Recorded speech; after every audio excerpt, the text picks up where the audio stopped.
This is just Kimberly. Here, we honor the pivots of life as moments of learning and transformation. I'm Kimberly, and together we'll explore the practice of cultivating clarity, resilience, and grace with every step forward. This is your invitation to slow down, listen in, and find meaning in the unexpected.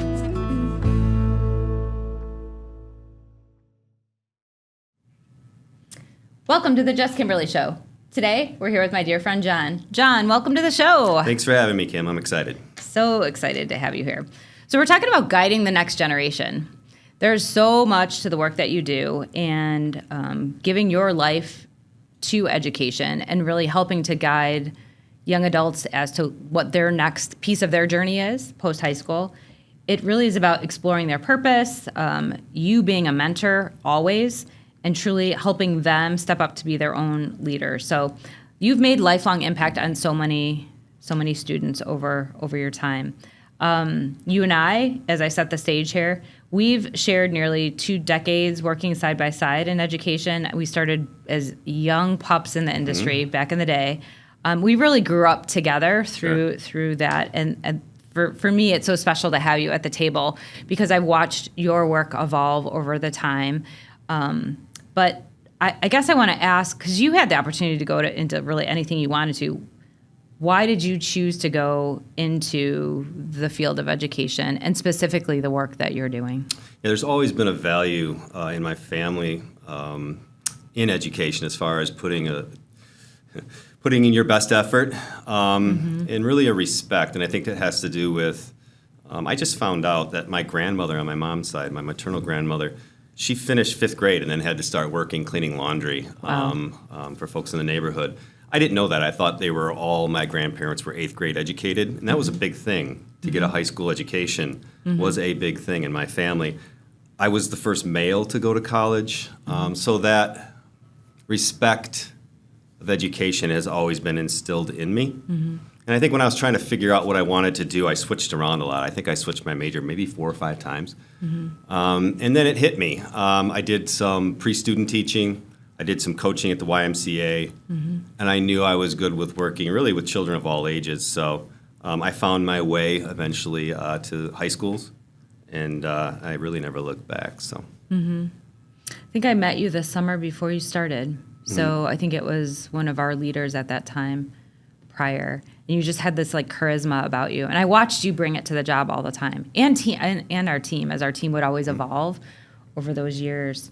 What would you say that it is about helping students navigate their next steps that continues to motivate and fulfill you? You show up every day, and how many hundreds of kids? I mean, thousands at this point in time of like young adults that you've impacted.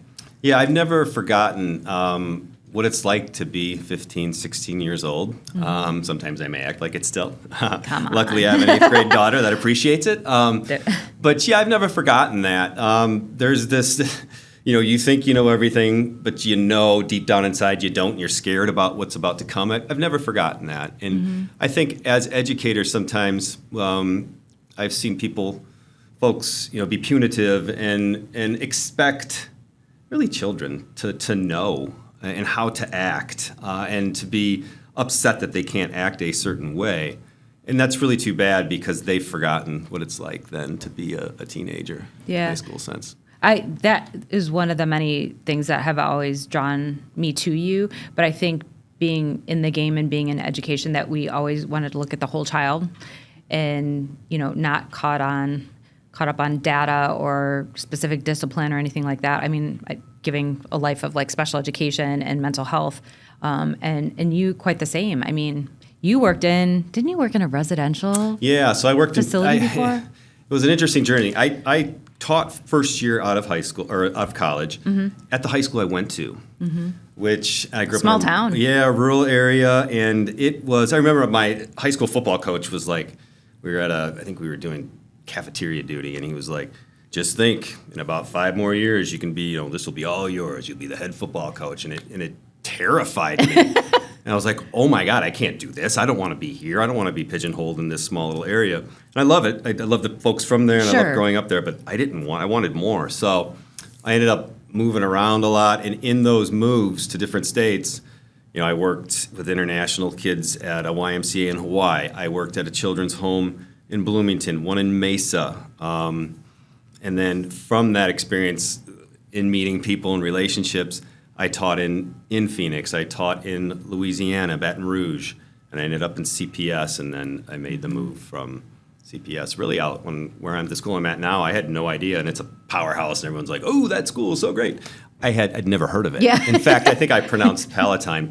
My friends still tease me about that. So it was just part of the journey, and I remember thinking, like, I will only be here a couple of years, and I ended up staying. This is my 26th year, and Wow. the people I've met and the relationships I've formed have been truly wonderful. That's so neat. And what service you've given.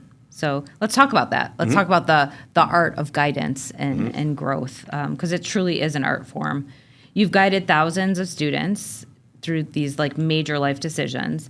What would you say the biggest challenge of today's youth is in college and career choices? Yeah, I love this question. It's so true. And that's why I'm having you on the show, because I feel like the conversation is so big. It's funny, if you had asked me this, 3-5 years ago, I would have said, which is very recent, right? That's another thing with, when I started, I'm doing mimeographs. We didn't have email. I have overheads. I'm writing notes. So the technology, the progression of technology it blows my mind. If you asked me this 3 years ago, I would have said students are afraid to make a mistake. That was their biggest problem. Asking constantly, is this right? And how do I find, it's like Google it, Yeah. Well, then what comes along and is now the biggest challenge is AI, because the mistakes can be checked by AI, right? But there's the fear of being caught because I'm using AI. I just had a student ask me, she had done some short essays for U of I. Hey, I ran these through an AI detector, and they said it's a 70% chance that it could be AI. I said, well, was it? And she said, well, no, I wrote it, and then I ran it through AI to get some grammar and some suggestions. And I said, well... That's using the tool. Yeah, it's using the tool. But that tool is terrifying, right? Because of that. And also from the educator side, it's like, yeah, you can go in and write an essay, have the the AI, ChatGPT, whatever you're using, write an essay or write answers to a test that you know what's going to be on that test. You can run it through that. And that is kind of, I guess that's using it in a good way, but not plagiarizing. It's not good. And I just talked to an English teacher that I work with in different areas of the school, and he is totally against AI. And we were trying, me and the tech coordinator there. That's some good civil discourse, though, to have that. Yeah. And the conversation that we had, it was our instructional coach, one of them, and myself on the side of AI, because you can't stop it. It's here. Right. We've got to accept it, right? And then why it could be useful, the checks in place to keep students in check. I don't think we won them over. An old school English teacher, I don't think we won them over, but it's something we have to accept. Yeah. But it is the biggest challenge. Well, it's like when the internet first started, and we don't have our phones at the table. Yay us. But when phones first came, like, none of that stuff is leaving. I use AI all the time because it's part of who we are. So you have to play in that playground to figure out what are the good pieces that you can take out of it to utilize. Sure. And then also I think in their college and career choices, whatever they're going to do, it's part of how jobs are changing, what careers will look like. So you better get on the bus because it's coming. And I think we've learned that through these other pieces of technology. So so that changes a little bit in how you have to guide or counsel them, right? Because it's that fear factor.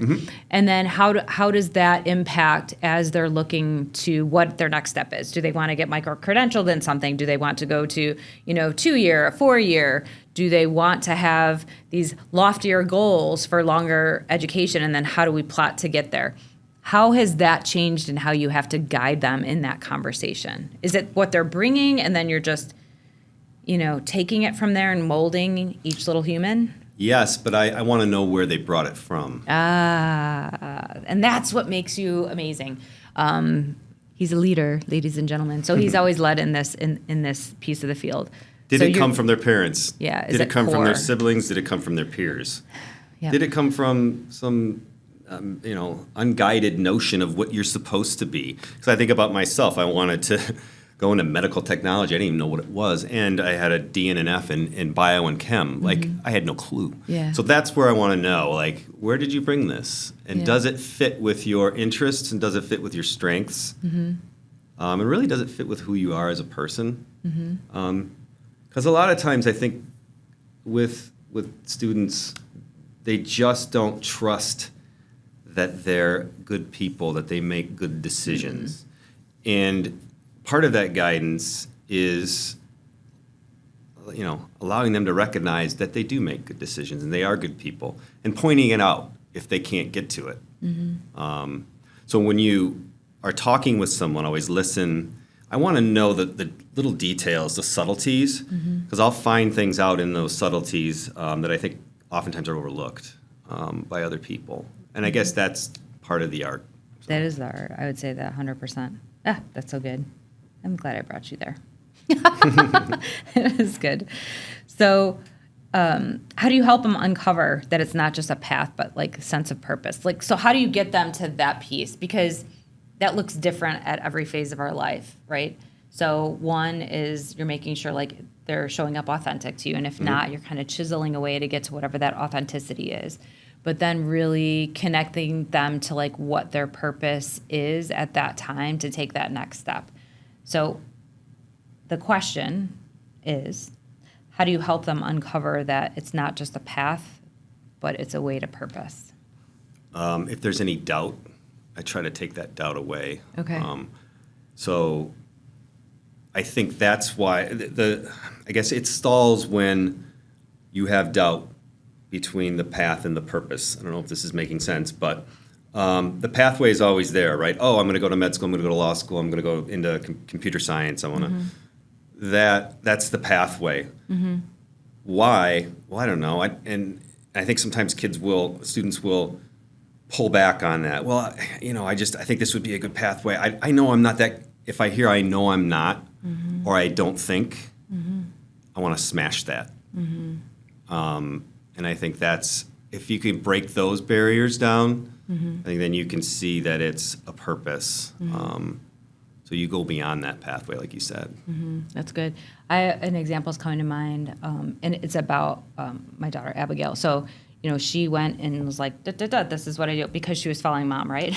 So you go to a 4-year school, and then I'm going to go right into my master's and then doctoral studies, and that's what I'm going to do. And I remember a very poignant conversation with her a little over a year ago. And I was like, why?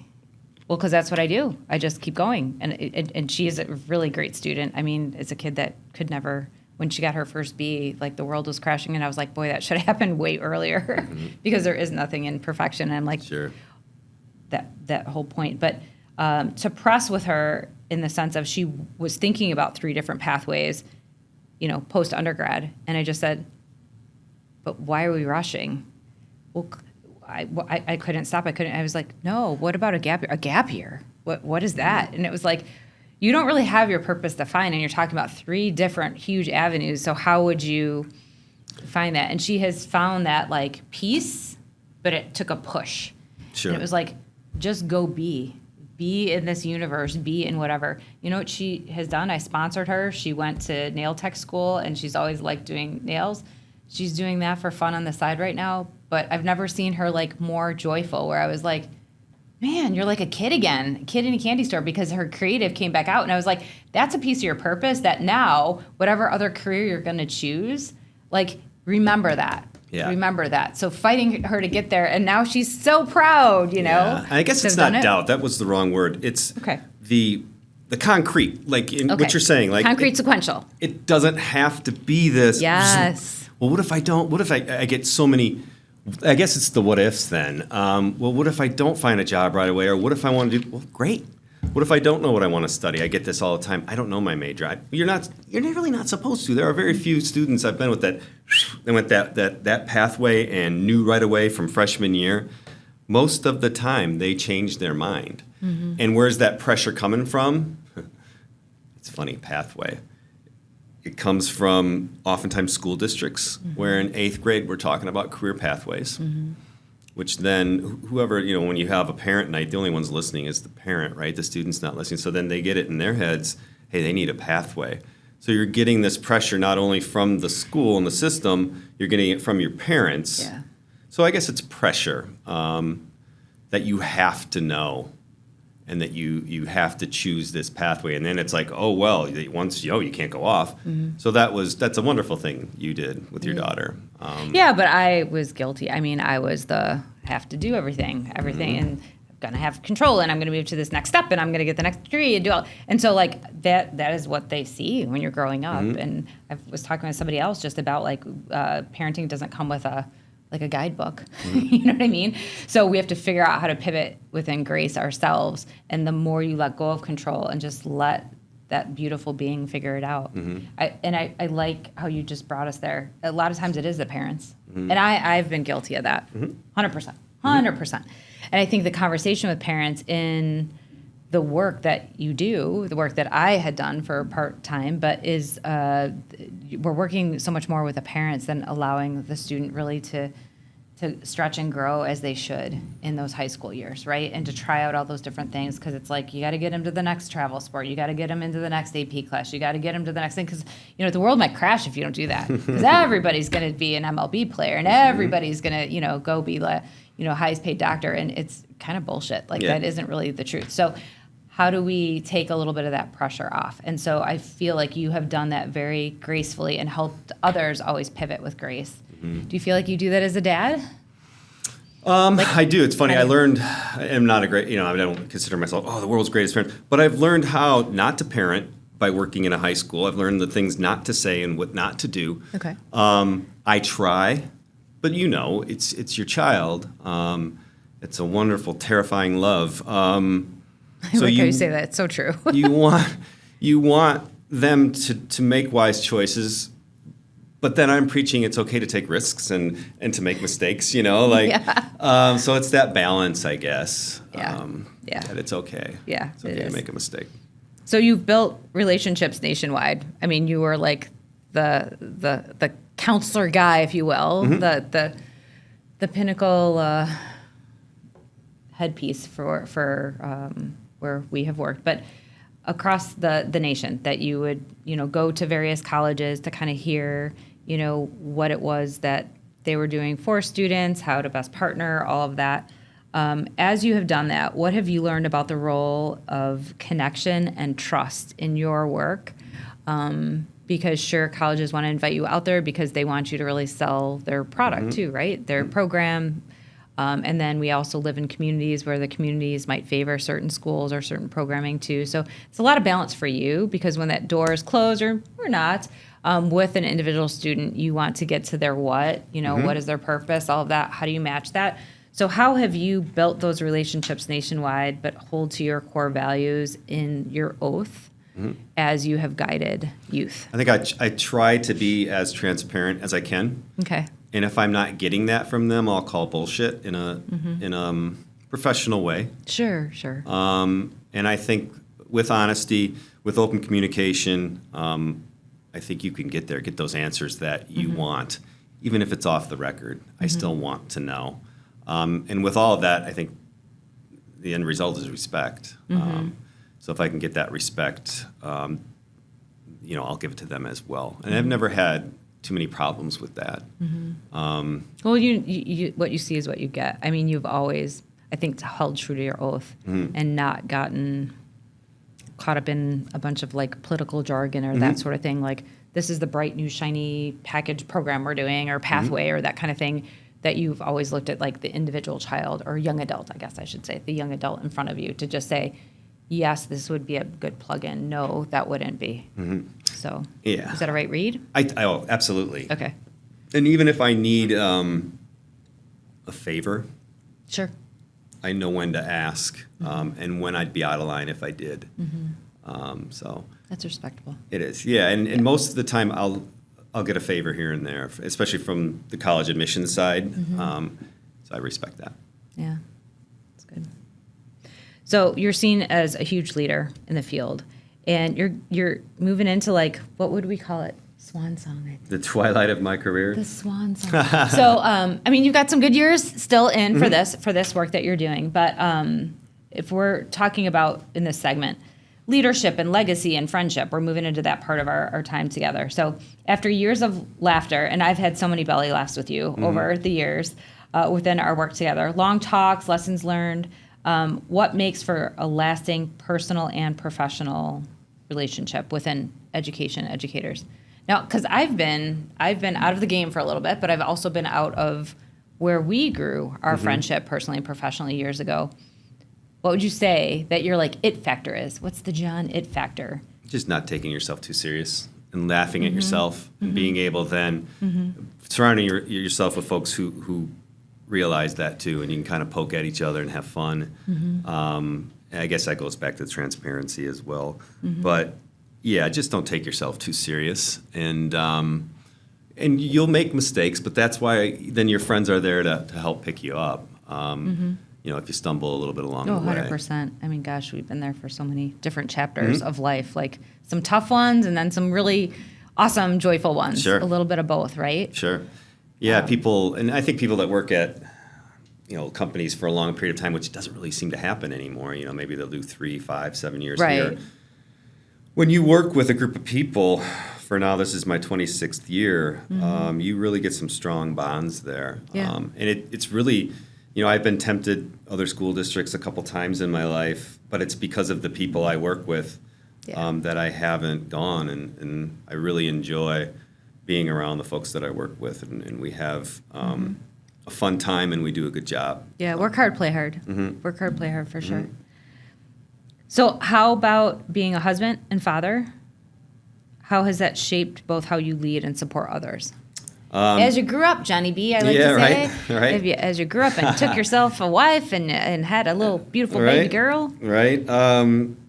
Realizing then that it's okay to slow down. Ah, I like it. Yeah, Okay. And it's you don't have to do everything. For the activity I do after school, we used to spend so much time with it, and we still do a great job with it. But we've whittled it down, and we've known where to put the time in and when not to. Nice. And because I think that's what eats people up sometimes if they're doing a lot of activities or they're a coach or whatever. You're away from your family a lot, so being able to carve out some time. So slow down, listen, communicate, and don't take it for granted. I've made mistakes taking things for granted in my life, so don't stop. And that's where it's slowing down and the realization that you have this wonderful support network that can transcend it, and it can end up at work too. It's your people. So this big net of people that really keep you grounded and let you know if you're taking them for granted. Yeah, and evolve with you. Yes. Yes. Absolutely. Yes, through all the different seasons. Absolutely. I would always say that you're a steady voice of calm and reason. You always have been. Where do you personally find grace when life feels uncertain? Like, what's your hook in to help you find grace? Oh, gosh. I like to read, and I like to believe in this, with the spirituality, if I want to get deep, that we are all connected. We are all God. And if we can believe that, and you start seeing connections and appreciating that, and so when things are overwhelming, know that I think for the most part we're good. And these times I think are pretty tough right now for a lot of folks, but they've been tough at other times too. And the belief that we're in this together, and I know that sounds corny. But that's what keeps me going. Yeah. And positive. Yeah, I love it. What chapter in your life feels most alive right now? The future. I like it. Tell me. What about it? It's I've said this before, and I just heard Ethan Hawke say it, of all people. Ethan Hawke? I haven't heard that. But forever. I've said this before in that. There's so much, as I age, there's so much I don't know. And isn't that amazing? Because you would think we've had all these years on Earth. Yeah, and you think of the Oscar Wilde, I think it was quote, "I'm not young enough to know everything," right? And And I was that way. I think, think about yourself in the 20s and early 30s. I thought I knew everything and I had it all down. And as I grow, it's like, I don't know a thing. And it doesn't scare me. It fascinates me and it motivates me. There's all these things I want to learn. And I want to get into other things. And so that part of it, not knowing, I think is very exciting to me. I like that. I would say mine is control. I was such a control freak. No. Everything. I was. I know, kidding. Steve Keller, I'm going to give a shout out to you, but I don't know if you remember at one point before you were a teacher and you were, I think, a paraprofessional, but we were in a class and my pencil case was like perfectly aligned. This is like early teaching years. And he would go in and just like mess with it, different things like that. Okay, so that all the way to like Mark dying. Sorry, that went dark. But like just all those little control things, like gonna do the next step. These are all the next steps that you have to do. And it was like, who says you have to do them? It's like you build yourself up, like it's all of those. And I think like knowing that we don't have control, but the more you let go of control and the more that you're currently just present allows you to be so excited about what is here in front of us and what the future possibilities are, and to just kind of like go with the flow. Go with the flow is much easier. With the realization too. Which I don't think I could have done earlier. I couldn't have either because I just went. I think we both did. Just get it done. Work, go. Yeah. I remember not being in meetings and not liking it and, well, let's just go do it. Why are we talking about it? Go, go, go. Yeah. That's where I came with the slow down. Like, slow down. Listen. You know who was always good for us with that? T. Cole. Yeah. Tom Cole. You were always so good with that. Yeah, he would, and he'd like let's talk about it. Let's look at it from different angles and do that. He was always an awesome counterpart for me that way, because that was everything that I was not, But we were good matching that way. That's good. And I try to do that. You look about you're at different parts in your life too. Yeah. You guys were, and yeah. So I try to do that now. If I in a subtle sort of way, if I see. Maybe someone, a younger person that's just starting out, just like, hey, it's okay. It's okay to make a mistake. It's okay. You would say that to me. Don't try so hard. Right. Yeah. Right. Yes. Yeah. Just be, like, show up and be, and then when you do, it's like, is this where I want to be? And then you can kind of like see different, like, okay, well, maybe the path's supposed to look different. And that's not scary. That's actually kind of exciting. All right. So then show me, like, what's next. Yep. It's kind of fun. Okay. So I have a couple more anchor questions here. So what has been a pivot point in your journey where you had to choose a new direction with Grace? It just happened. I'm sure there's a bunch, but yeah, but the one that's really with me now because it is so recent. So my childhood, and my mom has been there. My father passed away 10 years ago, but my mom has been there since 1964. The apartment I grew up in, grew up above a funeral home. Lots of fun stories. She couldn't. It was on the second floor, and her mobility has decreased a bit.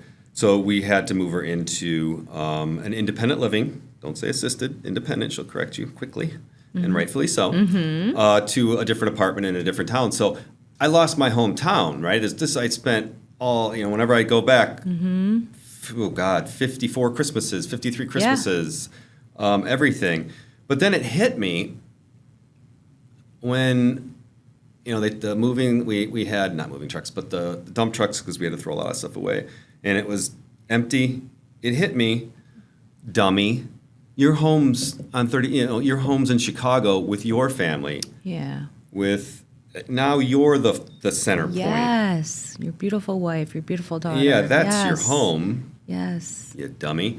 So that was a wonderful realization for me because I had this. It's an interesting pivot. I like that story. At first, I was just like so sad about it, and then I was like, "Well, no, this is a great pivot. Now it's on you." Yeah. No going home there. You're home now. Yeah, 100%. 100%. I like that. That's good. Look through your little notes. Is there anything that, like, I didn't cover with you for these pieces? Because I want you to think about what advice would you give to your younger self? Sure. And there's a story to this. I will tell the story. So on just this past Saturday, I got a text early in the morning from one of our friends whose son is a walk-on at Northwestern. Hey, I got an extra ticket to the Northwestern Michigan game. Do you want to come and meet us? I'm like, yeah. So they were he's part of an association, a parent association. They rented a house in Wrigleyville. He said, we're here at this address. Why don't you meet us? So I go there, and it's like a college party. I'm like walking through, and like, oh my gosh. I kind of got a little bit anxious because I'm like, where are they at? And I finally see them. I don't get anxious too often. Yeah. But I see them, luckily, and I go over there, and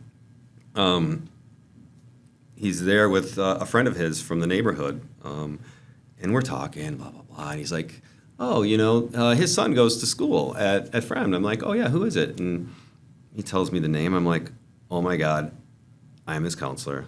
I've worked with him 4 years. We do an after-school activity He's like, wait a second, what's your last name? I was tell him, and he's like, you're him? Oh, my gosh, he talks about you all the time.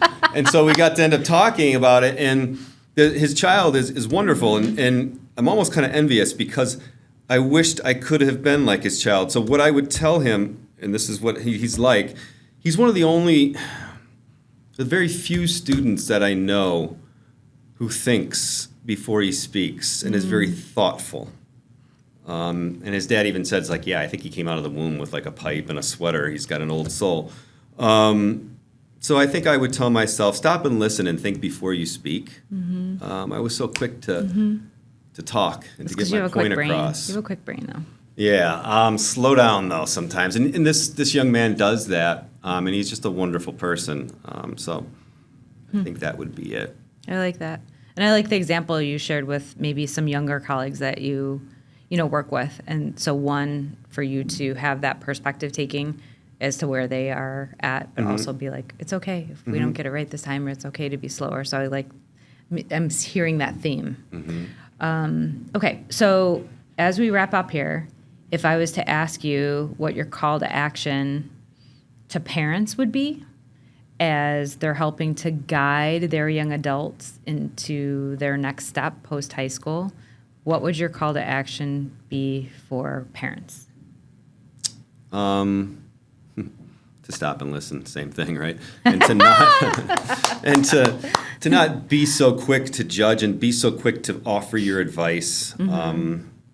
So that's what it would be. And it's okay to stick around and take a break. It's okay. You don't have to go to a 4-year college right away. You could go to the junior college. You could take some time and work, and then figure out what it is you want to do, because that's a lot to ask someone in 8th grade, like I said before, to figure out their career path. Yeah. What? You're 13. Yeah. I want to go play basketball and run around, right. Like when I'm 13 years old. Go outside and play. So it's that, just to kind of slow down and not be in such a rush. As you said, you made mention of it earlier too.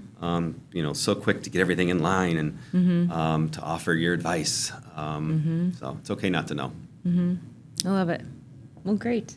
This was so fun having you thank on the you. show. I Thank like you. this. Thank you very, very much. And I would love to have you back another time. Maybe we should bring like a little group of our friends on. That'd be fun. Have to edit some things. Like the art of friendship. That'd be fun too. It was great having you here. Thank you, Kim. Thanks, John. Thanks. And that's a wrap. We'll see you next time on Just Kimberly.